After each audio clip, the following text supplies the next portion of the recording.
Comment vous allez? Aujourd'hui, c'est un nouveau make-up focus. Je vous explique comment correctement choper son make-up. Alors, c'est parti! Vous êtes assez nombreuses à me dire que c'est assez difficile de pouvoir acheter votre make-up, que ce soit au niveau du teint, au niveau des couleurs, choisir votre rouge à lèvres, que ce soit parce que la maquilleuse se trompe au niveau de la couleur, soit parce que vous vous êtes trompé. Mais il y a des raisons et des facteurs qui font que vous pouvez plus ou moins trouver correctement votre couleur. Et aujourd'hui, je vais vous expliquer quelles sont les astuces pour pouvoir correctement choper sa couleur. En numéro 1, le lieu. Alors, il faut que tu choisisses correctement le lieu où tu vas acheter ton make-up. Quand je dis correctement, dans le sens où, au niveau de l'éclairage et de la lumière, d'une boutique à l'autre, ça peut différer. Pas parce que les réglages sont faits différemment, mais souvent parce que la boutique est faite et construite d'une manière différente. Essaye de choisir une boutique où tu vas avoir la possibilité d'aller dehors, d'aller à la lumière du jour, de pouvoir te voir à la lumière du jour, comme ça tu seras un peu plus rassuré. C'est vrai qu'il y a des boutiques, par exemple les Sephora, c'est que des néons. Vous avez rarement des Sephora, si, il y en a quelques-uns, mais vous n'en avez pas beaucoup, où vous avez une vue directement sur l'extérieur, où vous pouvez tout simplement aller à l'extérieur pour voir le rendu de votre fond de teint, par exemple. Et donc vous avez les néons. En plus, chez Sephora, par exemple, chez Sephora toujours, vous avez chaque marque a son pôle de make-up. C'est-à-dire que vous allez chez Givenchy, il a son pôle de make-up, Lancôme pareil, et chacun a ses lumières. Vous avez des lumières jaunes, des lumières blanches, plus les lumières du Sephora, ce qui fait que ça fausse un peu le tout. Essayez de trouver une boutique où vous pourrez facilement à l'extérieur. Aller à l'extérieur. Numéro 2, la lumière. La lumière, donc, qui rejoint mon point numéro 1, au niveau de la lumière, il faut faire attention. Alors, les boutiques, généralement, ont une lumière blanche. Donc, chez MAC, par exemple, vous allez trouver une lumière blanche qui est faite pour reproduire la lumière du jour. Jusque-là, tout va bien. Mais vous avez un petit réflexe, quand on vous montre le teint, vous prenez le miroir et vous le collez comme ça pour pouvoir regarder. Ou vous vous collez près du miroir tout près. Ça, c'est la première erreur. Parce qu'étant donné que vous avez les néons de chaque côté, en vous mettant trop près, vous serez forcément trop pâle puisque vous êtes trop exposé à la lumière. Mettez-vous à une distance correcte du miroir pour que la lumière soit diffusée sur l'ensemble du visage pour que vous puissiez apprécier la couleur. Mais sinon, essayez d'avoir... Donc, c'est ce qui m'emmène au point numéro 3. 3. Le miroir. Essayez d'avoir un miroir sur vous, ce qui fait qu'avec votre miroir, vous pourrez non seulement aller à l'extérieur de la boutique voir votre make-up, et puis vous aurez deux points de vue différents, on va dire. Vous avez le miroir de la boutique en question, et vous avez votre propre miroir avec lequel vous êtes habitué. Si jamais il est grossissant, vous savez déjà à quoi vous attendre. Et comme vous avez votre miroir sur vous, vous pourrez aller à l'extérieur. Si vous n'avez pas de miroir, vous pouvez demander à la maquilleuse qui pourrait peut-être vous prêter un miroir, mais des fois, ils n'en ont pas forcément qu'il soit portatif, donc essayez de prévoir le vôtre. Qui dit miroir dit que vous pourrez aller à l'extérieur et donc vous voir à la lumière du jour, ce qui m'emmène sur mon point numéro 4, choisir son moment. Numéro 4, choisir son moment, c'est-à-dire que effectivement c'est mieux d'aller chercher un fond de teint, un fard à paupières, un rouge à lèvres, c'est mieux d'aller le choisir en boutique en pleine journée. Enfin, quand je dis en pleine journée, quand vous avez une lumière, une exposition solaire plus grande. Parce que si vous allez dehors, vous n'avez pas qui fait noir, ça sert à rien. Et aussi, choisir son moment, ça veut dire quoi? Ça veut dire essayer de ne pas choisir les moments d'influence.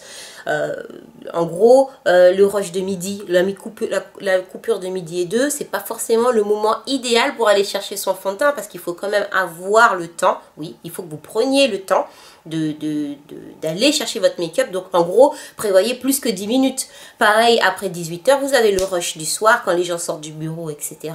Enfin, voilà, vous allez tout de suite avoir beaucoup plus de monde en boutique. Et si les maquilleuses sont 3 à vous servir, c'est sûr qu'elles ne vont pas prendre autant de temps qu'elles le feraient si vous étiez seul dans la boutique. Évitez. Après, c'est en fonction de votre emploi du temps. Mais essayez de trouver le créneau où il n'y a pas grand monde pour que, la maquilleuse ait le temps de correctement s'occuper de vous et vous aussi ayez le temps. Soyez pas vite, je dois aller chercher mon enfant. Prenez parce que c'est une affaire de... Voilà, il faut que vous trouviez le bon fond de teint, la bonne carnation. Il faut que vous fassiez les essayages, etc., etc. Point numéro 5, pour les essayages, essayez de venir démaquiller. Vous allez me dire, mais en boutique, il y a des lingettes. Oui, il y a des lingettes, mais je ne sais pas si vous avez déjà remarqué, enfin en tout cas, je me suis aperçue que quand j'avais une cliente qui était maquillée, qui arrivait en boutique, on démaquille une joue. Ok, une joue, c'est correct. Mais que si ma cliente en face de moi est complètement démaquillée, je vais plus facilement appliquer le fond de teint partout ou le fard à paupières sur les deux yeux que si elle a déjà son propre make-up et qu'il faut démaquiller derrière. C'est tout bête, hein, enfin, voilà. Essayez de venir complètement démaquiller, vous aurez plus de chances d'être entièrement maquillé au niveau du teint que si vous démaquillez qu'une joue.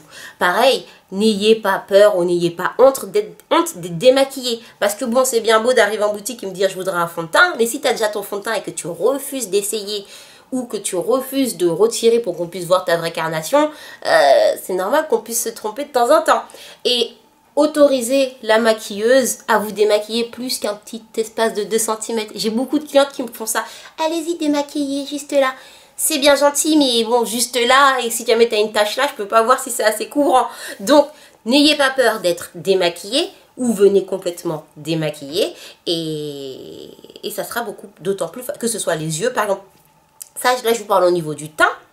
Pareil pour les yeux, si tu veux essayer aujourd'hui une nouvelle couleur sur les paupières, essaye de venir sans fard à paupières. Pareil, si tu veux essayer un mascara, essaye de venir sans mascara. C'est un petit peu la logique des choses. Point numéro 6, attention aux couleurs. Quand je dis attention aux couleurs, c'est que y a des facteurs qui jouent sur la colorimétrie, ça vous le savez, les couleurs chaudes, les couleurs froides et les couleurs qui absorbent les couleurs d'autres couleurs. Par exemple, si ce jour-là, tu décides d'aller chercher un rouge à lèvres rouge, essaye de ne pas avoir un t-shirt orange. Tu ne pourras jamais savoir si ce rouge-là te va bien ou pas, puisque tu auras ton t-shirt orange qui fausse le tout. Pareil pour le teint. Par exemple, juste un exemple, quand j'avais les cheveux tout violets, j'étais plus dans mon teint paraissait beaucoup plus jaune. Ce qui fait qu'au niveau du fond de teint, il fallait que je contrebalance en prenant une sous-carnation différente de celle que je prenais d'habitude. Quand j'ai eu les cheveux rouges, je paraissais beaucoup plus rouge, on va dire. Beaucoup plus orangé. Et voilà, donc ça joue tout ça. Essaye, d'avoir une couleur assez neutre au niveau de ce que tu portes ou d'avoir une écharpe ou un manteau que tu puisses mettre comme ça pour te faire une idée et que ça ne fausse pas sur ton teint.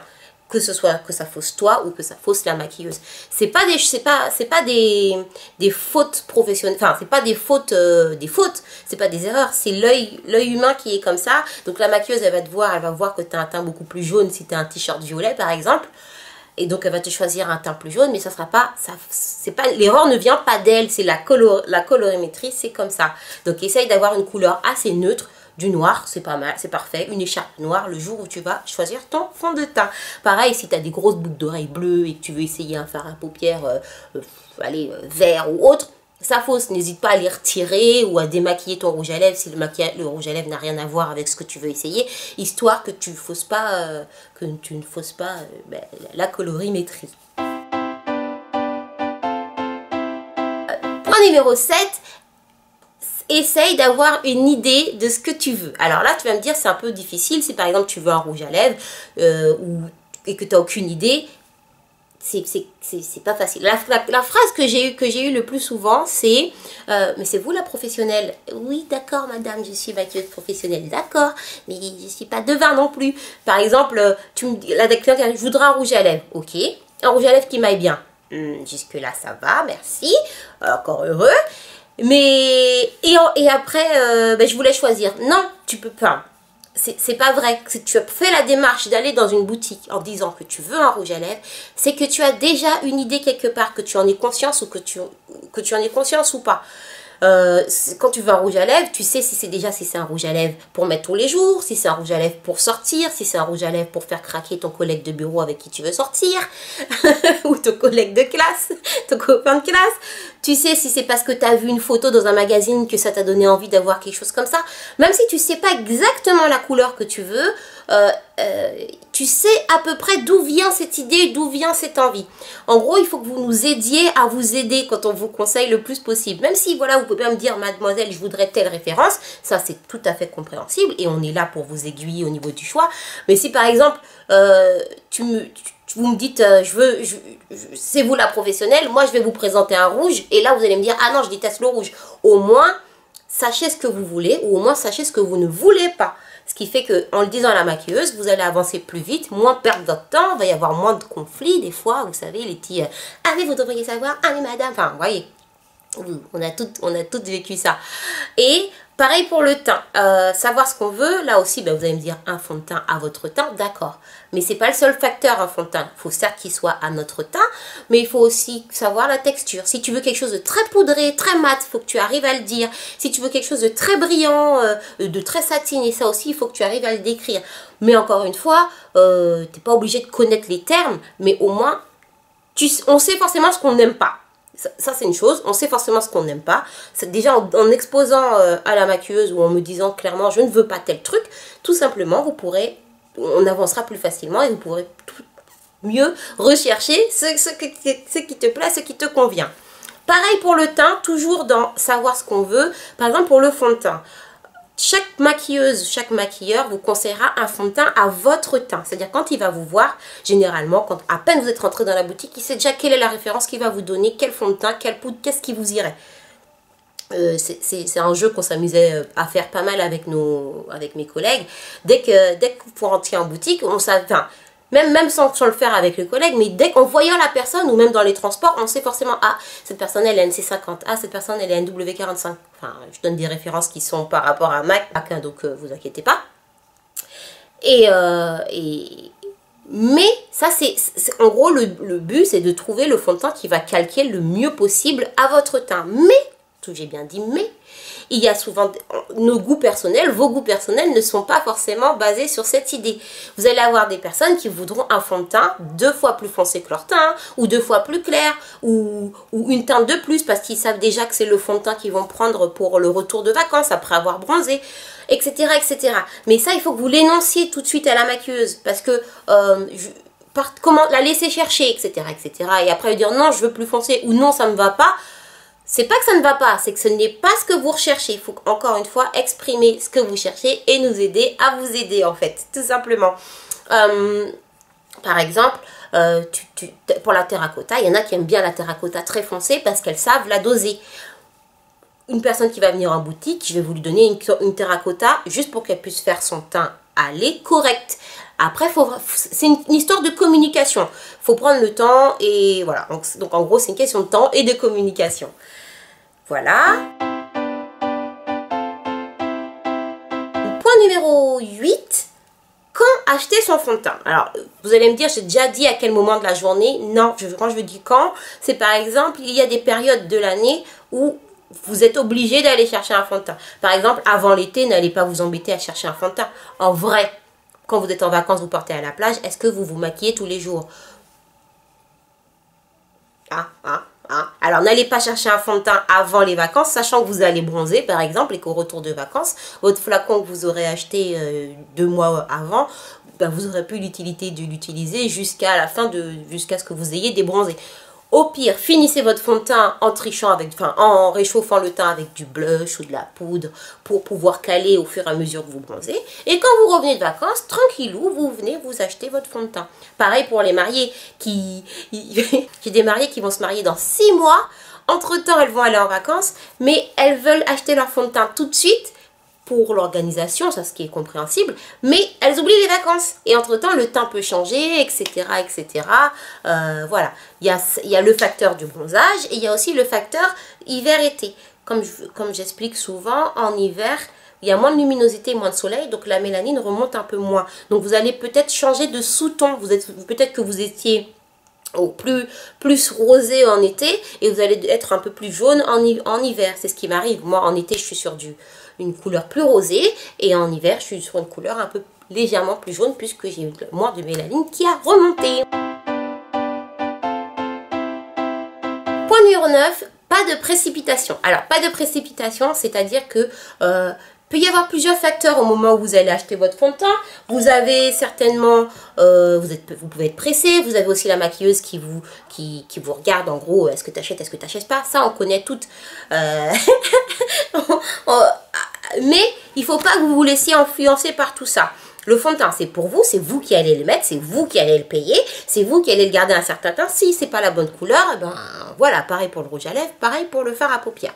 Donc en gros, quand vous essayez votre fond de teint, vous l'avez sur le visage, c'est pas grave, vous n'êtes pas obligé de l'acheter tout de suite. Gardez-le, si par exemple vous travaillez pas loin, retournez au travail, ou gardez-le sur la fin de soirée, allez faire votre sport, enfin pas votre sport, puisque a priori vous n'êtes pas maquillé en allant faire le sport, mais essayez de le garder et de voir comment il va s'habituer, parce que le fond de teint que vous allez mettre tout de suite, c'est bien beau, mais il va s'habituer à votre peau, s'habituer à votre température corporelle et s'oxyder aussi avec le pH de votre peau. Donc la teinte peut changer, parfois elle peut foncer, parfois elle peut griser, que ce soit fond de teint, poudre, etc. Vraiment, prenez le temps, ne soyez pas précipité. Et quand vous verrez le résultat, bon, bah ça vous plaît, machin, ok. Après, vous pouvez revenir l'acheter tranquillement. Et une maquilleuse, généralement, qui est sûre de vous donner la bonne couleur, elle ne vous presse pas à acheter un fond de teint, et c'est un conseil qu'elle va limite vous donner, parce qu'elle sait que vous reviendrez. C'est vrai qu'il y a souvent cette pression en boutique, pas parce que... je vais parler plus par rapport à mon expérience. C'est vrai qu'on peut avoir nous en tant que maquilleurs, vendeurs, on peut avoir cette pression de faire du chiffre, ce qui fait que quand on a une cliente, non seulement on peut avoir envie de tout de suite lui bondir dessus et de tout de suite accéder à la vente, mais en tant que conscience professionnelle, si tu aimes ton métier, si tu aimes ta passion, tu vas pas forcer une cliente, puisque si tu lui as conseillé la bonne couleur, si tu es sûr de toi, si tu sais que ça va lui plaire, tu sais que ta cliente elle va revenir, même si par exemple elle va pas acheter dans ta boutique, ou même si elle va pas acheter pour toi, pour ton chiffre entre guillemets, tu sais qu'elle va revenir, et c'est ça limite l'essentiel. Enfin, pour moi en tout cas, dans ma vision des choses, encore une fois, c'est ça l'essentiel. Donc voilà, ne pas se précipiter. Prenez votre temps, quitte à demander un échantillon. Oui, on sait, c'est difficile les échantillons. Soit parce qu'il n'y a pas de petits pots parfois. Soit parce que la nana, elle n'a pas forcément envie, qu'elle peut être de mauvaise foi. Voilà. Mais voilà, essayez d'insister. Après tout, c'est vous qui allez l'acheter. C'est votre argent, c'est vos économies. Donc, quitte à venir vous avec un petit pot, un petit réceptacle, histoire comme ça, enfin un coup de... une petite coup de pompe dans le truc, ça coûte rien. Faut pas abuser non plus, venez pas toutes les semaines demander un échantillon, ça c'est sûr. Mais voilà, essayez d'obtenir un échantillon. Si c'est pas dans cette boutique-là, essayez dans une autre boutique. Si c'est pas ce jour-là, parce que peut-être que ça va pas, ou peut-être qu'elle est déprimée. Enfin voilà, c'est tous de l'humain. Après, normalement c'est censé être le travail, donc on est censé être le plus accueillant possible. Mais c'est des choses qui arrivent. Malheureusement, alors si c'est pas ce jour-là, peut-être que le lendemain elle sera plus clémente, la personne en boutique pour vous accueillir, tout ça. Donc essayez d'obtenir votre échantillon. Et 10e position, n'hésitez pas à parler de vos habitudes. C'est-à-dire d'expliquer ce que vous faites, avec quoi vous utilisez avant. Parce que parfois, c'est pas que votre fond de teint que vous avez actuellement ne va pas, c'est peut-être que dans votre routine, il y a quelque chose qui ne va pas, qui fait que, par exemple, si en me parlant, en me disant, voilà, j'utilise avec mon éponge, nanana, et là, j'ai dit, mais l'éponge, vous l'avez lavé quand pour la dernière fois? Et là, vous me dites, ah, je ne l'ai pas lavé depuis 5 ans. Mais c'est normal que ton fond de teint, il devient au gris, madame.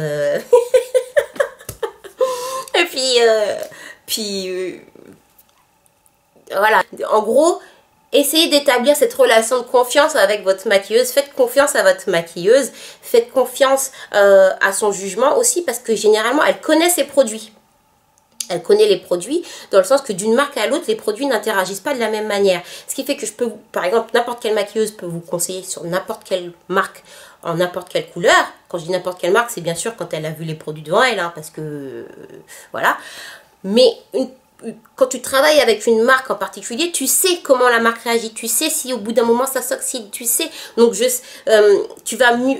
Donc faites-leur confiance. On sait par exemple mieux qu'une cliente qui arrive comme ça, comment on va faire le produit. Donc si je vous dis c'est cette couleur qu'il faut parce que je sais que sur votre teint ça va se réchauffer, machin, voilà, il faut faire confiance, essayer, etc. plutôt que de vouloir absolument décider par soi-même.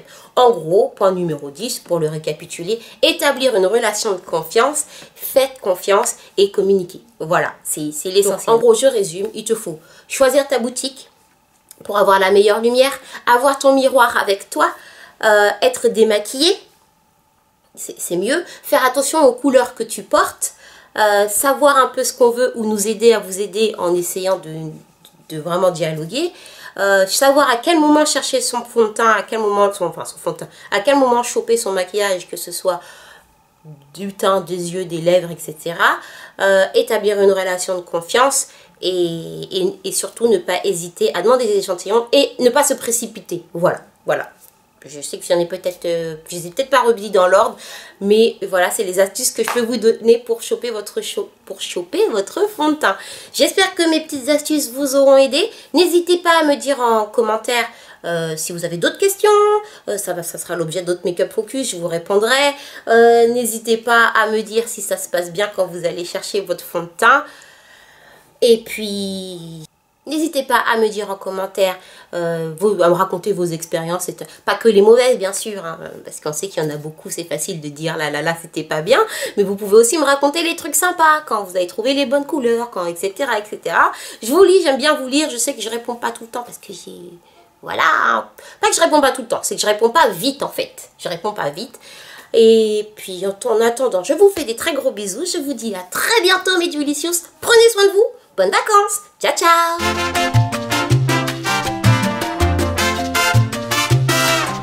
Hop là, hello mes Delicious. On se retrouve aujourd'hui pour un nouveau make-up focus. Je vais trop vite.